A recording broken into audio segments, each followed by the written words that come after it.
Hello বন্ধুরা, তোমরা কেমন আছো? আশা করি ভালো আছো। আমিও খুব ভালো আছি। তোমরা অনেকেই বলতে পারো যে অনেকদিন পরে আমি ভিডিও দিয়েছি। হ্যাঁ, সত্যি তাই, প্রচুর মাস হয়ে গেছে আমি ভিডিও দিতে পারিনি, মানে কিছু রিজনের জন্য। তো এবার থেকে আমি ট্রাই করবো প্রত্যেকদিন ভিডিও দেওয়ার। তো যাই হোক, আজ ছিল জামাই ষষ্ঠী।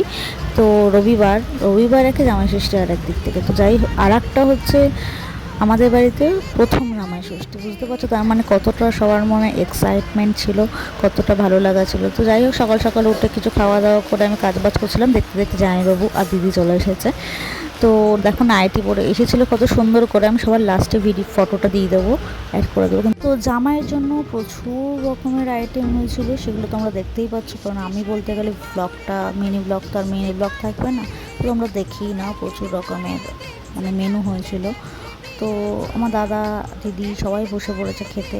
তো আমি একটু ভিডিও করছিলাম, আর ভিডিও করে ব্যাস তোমাদেরকে দেখানোর জন্যই ভিডিওটা করছিলাম। তো তোমাদের কেমন লাগলো জানিও, আশা করি ভালো লাগবে। এবার থেকে আমি চেষ্টা করব প্রত্যেক দিন বা সপ্তাহে 4 দিন অন্তত আমি ভিডিও দেওয়ার। তো সন্ধ্যেবেলা একটুখানি পকোড়া টকোড়া আমরা খেয়েছিলাম, খেয়ে দিয়ে ব্যাস আমি পড়তে চলে গেছি। এখানেই আমার ব্লগটাকে শেষ করলাম। দেখা হচ্ছে নেক্সট কোনো ভিডিওতে।